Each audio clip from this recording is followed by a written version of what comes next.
Resumo da história do Antigo Testamento. Parte 1. Criação do mundo. No princípio, Deus criou o céu e a terra, com tudo o que no céu e na terra contém. E embora pudesse terminar esta grande obra em um momento, quis usar 6 períodos de tempo, o que a Sagrada Escritura chama de dias. No primeiro dia, disse ele: faça-se luz, e houve luz. No segundo, fez o firmamento, e no terceiro, separou as águas da terra, e mandou que produzisse ervas, flores e toda sorte de frutos. No quarto, fez o sol, a lua e as estrelas. No quinto, criou os peixes e as aves. No sexto, criou todos os outros animais, e finalmente criou o homem. No sétimo dia, Deus deixou de criar neste dia, que chamou de sábado, que quer dizer descanso, mandou mais tarde, através de Moisés, ao povo hebreu, que fosse a ele santificado e consagrado. Criação do homem e da mulher. Deus criou o homem à sua imagem e semelhança, e assim o fez. Formou o corpo da terra e depois soprou em seu rosto, infundindo-lhe uma alma imortal. Deus impôs ao primeiro homem, chamado Adão, que significa formado da terra, e o colocou em um lugar cheio de delícias, chamado paraíso terrestre. Mas Adão estava só. Querendo, pois, Deus associar-lhe uma companheira e consorte, infundiu um sono profundo, e enquanto dormia, tirou-lhe uma costela, da qual formou a mulher que apresentou a Adão. Ele a recebeu com agrado e a chamou Eva, que quer dizer vida, porque havia de ser mãe de todos os viventes. Dos anjos. Antes do homem, que é a criatura mais perfeita de todo o mundo sensível, Deus havia criado uma multidão infinita de outros seres mais elevados, de natureza mais elevada do que o homem, chamados anjos.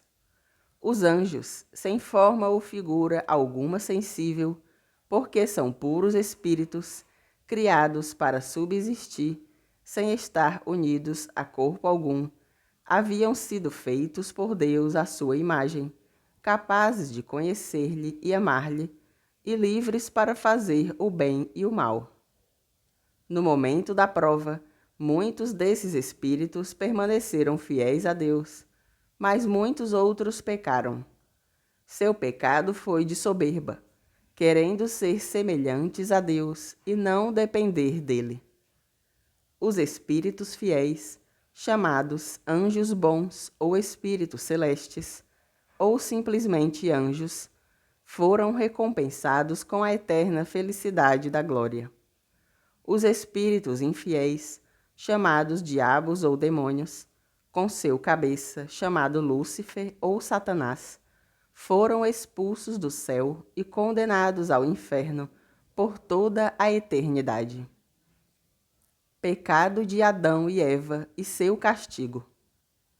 Deus havia posto Adão e Eva em estado de perfeita inocência, graça e felicidade, isentos, portanto, da morte e de todas as misérias de alma e corpo.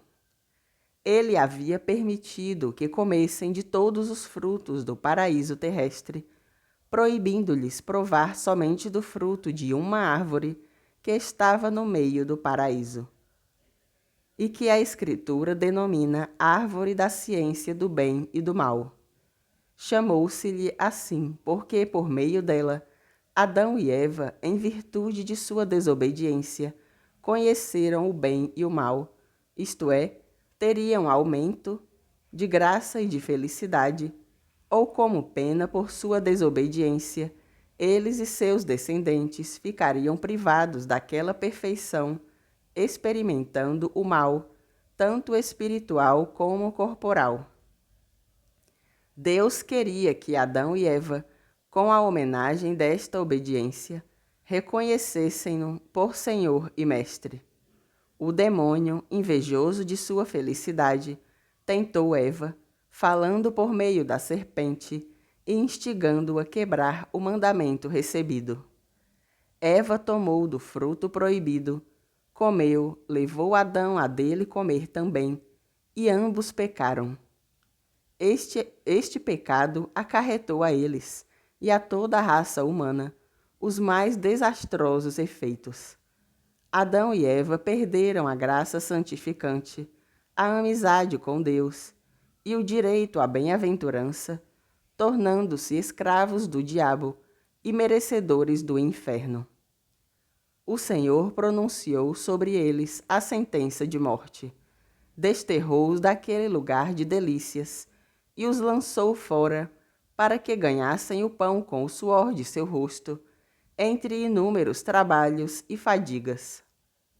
O pecado de Adão propagou-se em seguida a todos os seus descendentes, exceto Maria Santíssima, e é aquele com que todos nascemos, e se chama pecado original.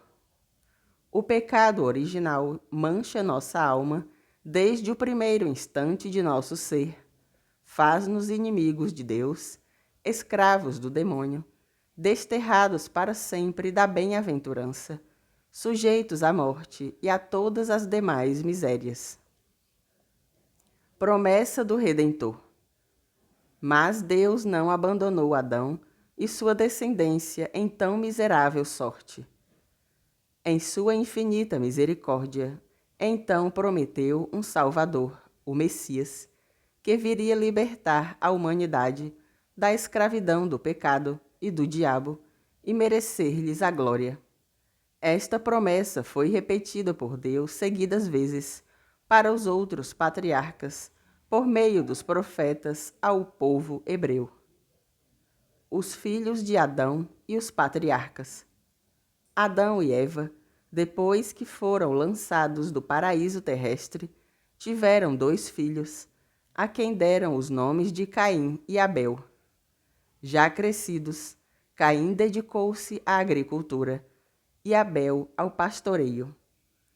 Tendo Deus mostrado que estava satisfeito com os sacrifícios de Abel, que piedoso e inocente, ofereceu o melhor do seu rebanho, e desdém para o sacrifício de Caim, que lhe oferecia os piores frutos da terra, este, cheio de raiva e inveja contra seu irmão, levou-o consigo ao campo para se entreterem, arrojou-se sobre ele e o matou.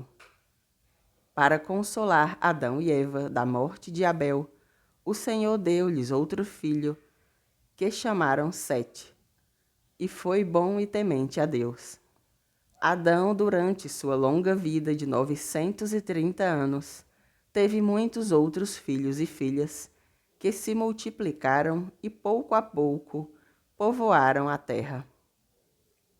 Entre os descendentes de Sete e os outros filhos de Adão, os anciãos, pais de imensa descendência, estavam à frente das tribos das famílias de seus filhos e netos, e foram príncipes, juízes e sacerdotes. A história os honra com o venerando nome de patriarcas. A providência deu-lhes vida muito longa para ensinar seus filhos a religião revelada e que velando a verdadeira tradição das promessas divinas, perpetuassem a fé no futuro Messias. O dilúvio. Ao longo dos séculos, os descendentes de Adão perverteram-se e toda a terra estava repleta de vícios e desonestidades. Por tanta corrupção, em primeiro lugar, ameaçou depois Deus, puniu. Em primeiro lugar, ameaçou. Depois Deus puniu o gênero humano com um dilúvio universal. Então choveu 40 dias e 40 noites, até que as águas cobriram as montanhas mais altas. Morreram afogados todos os homens. Não se salvaram mais que Noé e sua família. Noé, por ordem de Deus, recebida 100 anos antes do dilúvio, havia começado a construir sua arca, ou um tipo de navio, na qual depois entrou ele com sua mulher e seus filhos, Sem, Cã e Jafé, com as 3 mulheres destes e com os animais que Deus lhe indicara. A Torre de Babel. Os descendentes de Noé multiplicaram-se rapidamente e cresceram em tão grande número que, não podendo estar juntos, começaram a pensar em separar-se. Mas antes determinaram levantar uma torre tão alta que chegasse ao céu. O trabalho seguia em frente a passos largos, quando Deus, ofendido de tanto orgulho, baixou e confundiu as línguas dos soberbos construtores, que, não entendendo uns aos outros, tiveram de dispersar sem concluir o seu ambicioso projeto. A torre foi chamada Babel, que significa confusão. O povo de Deus. Os homens, após o dilúvio, não permaneceram fiéis a Deus por muito tempo, mas logo caíram nas maldades do passado e foram tão longe a ponto de perderem o conhecimento do verdadeiro Deus e de entregar-se à idolatria, que consiste em reconhecer e adorar como divindade as coisas criadas. Por isso Deus, para preservar na terra a verdadeira religião, escolheu um povo e tomou a si governá-lo com especial providência, preservando-o da corrupção geral. Princípio do povo de Deus.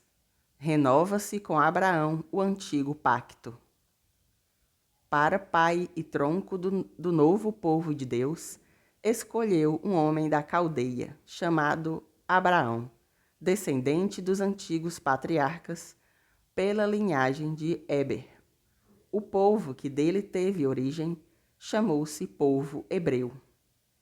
Abraão conservou-se justo em meio do seu povo, entregue ao culto dos ídolos, e para que preservasse na justiça, Deus lhe ordenou que saísse de sua terra e se dirigisse para Canaã, também chamada Palestina, prometendo-lhe que lhe faria cabeça de um grande povo e que de sua descendência nasceria o Messias. Em confirmação à palavra de Deus, Abraão teve com sua esposa Sara, embora de idade avançada, um filho que se chamou Isaque.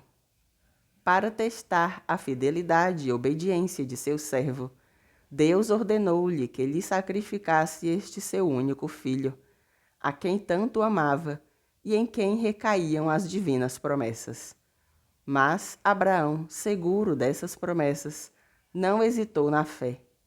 E como está escrito na Sagrada Escritura, esperou contra toda a esperança. Dispôs tudo conforme deveria ser o sacrifício e estava para executá-lo. Mas um anjo deteve sua mão, e como recompensa por sua fidelidade, Deus o abençoou e anunciou que daquele seu filho nasceria o Redentor do mundo. Isaque, chegado aos 40 anos, casou-se com Rebeca, sua prima, mãe depois, ao mesmo tempo, de 2 filhos, Esaú e Jacó. Como primogênito, tocava a Esaú a bênção paternal. Mas o Senhor dispôs que, pela solicitude de Rebeca, Isaque abençoasse Jacó, a quem anteriormente Esaú dera o direito de primogenitura por uma mísera compensação. Jacó, então, para escapar da ira de Esaú, teve que fugir para Harã, a casa de seu tio Labão, que lhe deu por esposas suas 2 filhas, Lia e Raquel, e depois de 20 anos regressou para sua casa, muito rico e com numerosa família. De volta pelo caminho, antes que se reconciliasse com seu irmão, em uma visão que teve, foi mudado o nome de Jacó pelo de Israel. Jacó foi pai de 12 filhos, dos quais os 2 últimos, José e Benjamim, eram filhos de Raquel. Entre os filhos de Jacó, o mais discreto e reto era José, queridíssimo, mais que todos de seu pai. Por esse motivo, seus irmãos o aborreciam, e este aborrecimento os levou a tramar contra ele primeiro a morte, e depois sua venda a certos mercadores israelitas, que o conduziram ao Egito e venderam, por sua vez, a Potifar, ministro de Faraó.